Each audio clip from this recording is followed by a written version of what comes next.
आणि आपल्या राज्यातल्या मराठी शाळांसंदर्भातली पुढची बातमी आहे। मराठी शाळा वाचाव्यात, त्या टिकाव्यात यासाठी बरीच आंदोलनं होतात, आवाज उठवला जातो।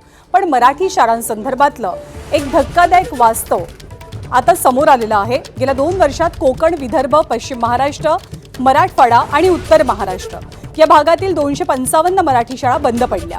अनेक पालकांचा कल हा इंग्रजी माध्यमांकडे असल्यामुळे या मराठी शाळा बंद पडत असल्याची कबुली सरकारनं लेखी उत्तरात सादर केली।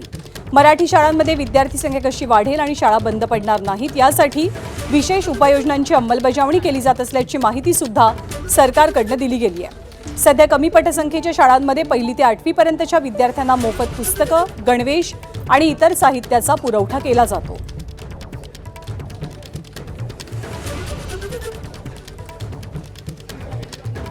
तब्बल 255 मराठी शाळा या बंद पडल्या आहेत याची माहिती सरकारनं सादर केल्यानंतर आदित्य ठाकरे यांनी मात्र सरकारवर जोरदार निशाणा साधलाय।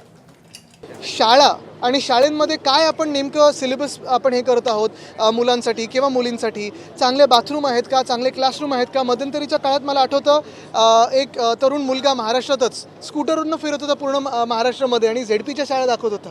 आपले सर्व लोकांनी लाईक केलं, खूप लोकांनी कमेंट केले की सरकारने लक्ष द्यावं, सरकारने लक्ष द्यावं। पुढे सरकारकडून काही नाही। एबीपी माझा, उघडा डोळे बघा नीट।